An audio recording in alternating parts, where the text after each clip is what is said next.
ত্রিপুরা সরকারের স্বরাষ্ট্র দপ্তরের অধীনে কারা বিভাগে 249টি পুরুষ জেল ওয়ার্ডেন পদের জন্য নিয়োগ বিজ্ঞপ্তি প্রকাশের পর অতিবাহিত হয়ে গেছে 3 বছরেরও বেশি সময়। এরই মধ্যে হয়ে গেছে ফিজিক্যাল ফিটনেস পরীক্ষাও। তবুও অনির্দিষ্টকালের জন্য স্থগিত রয়েছে নিয়োগ প্রক্রিয়া। প্রার্থীরা, যাদের বেশিরভাগই বেকার যুবক, প্রকাশ করেছেন গভীর হতাশা।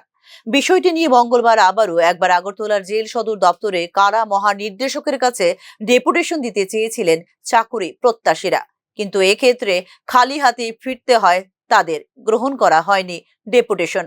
প্রতিবাদে পথে বসে বিক্ষোভ প্রদর্শন করেন চাকুরি প্রত্যাশীরা। রিজন পাইছে না যে আমরা রিক্রুটমেন্টটা কোনখানে গিয়ে আটকেছে কি আটকেছে এটা আমরা ওখান পর্যন্ত ভ্যালিড রিজন পাইছি না। এই লেগে আমরা বাধ্যতামূলক আমরা রাস্তাটা ব্লক করব না যে, কারণ দই লোক আমরা যদি এতদিন ধরে আমরা ডেপুটেশন দিতেছি, হ্যাঁ অফিসিয়াল লেভেল 7বার ডেপুটেশন দিছি, তখন কোনো কাজ হইতেছে না।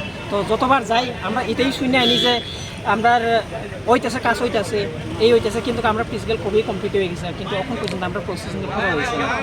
এই লেগে আমরা বাধ্যতা আমরা জেল পুলিশের ক্যান্ডিডেট রুটটাকে ব্লক করতে হলো। তো আমরা একটাই ডিমান্ড যে আমরা যে প্রসেসটা ওইটা তাড়াতাড়ি প্রসেস করা হোক, বা আমরা যে ফার্দার যে প্রসেস ওইটা তাড়াতাড়ি কমপ্লিট করা হোক। কারণ ধরলে আমাদের যে 3-4 বছর ধরে এত কষ্টের সাথে থাকতেছে, আমরাই বুঝি যে বেকার জীবন কি। প্রায় 3 বছর অতিক্রমের সময়কালে 18 থেকে 20 বার ডেপুটেশন জমা দেওয়ার পরেও সংশ্লিষ্ট কর্তৃপক্ষের কাছ থেকে কোনো যোগাযোগ বা আশ্বাস পাওয়া যায়নি বলে অভিযোগ করেন চাকুরি প্রত্যাশীরা। আমাদেরকে কইছে যে দেরি সময় লাগবো, তার কাছে কোনো আনসার নেই। এই তুই তোর কি কইছে? এরপরে তুমি তো অনেকবার আইসলা। আমরা অনেকবার আইসি পরে দিয়া কইতেছে তার কাছে কোনো আনসার নাই। তো কিতা হইব না হইব কইতে পারে।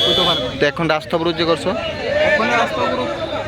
জেল ওয়ার্ডেন পদে 3রা ডিসেম্বর 2022 তারিখে জারি করা মূল নিয়োগ বিজ্ঞাপন হাজার হাজার চাকরি প্রার্থীর মধ্যে জাগিয়ে তুলেছিল প্রত্যাশা। 4 ডিসেম্বর থেকে 10 ডিসেম্বর 2022 পর্যন্ত অব্যাহত ছিল আবেদন প্রক্রিয়া। এর পরে 27 থেকে 30 ডিসেম্বর 2022 মধ্যে অনুষ্ঠিত হয় শারীরিক এবং ফিল্ড পরীক্ষা। তবে রাজ্য বিধানসভা নির্বাচন ঘোষণার কারণে শেষ পর্যন্ত বন্ধ হয়ে যায় নিয়োগ প্রক্রিয়াটি।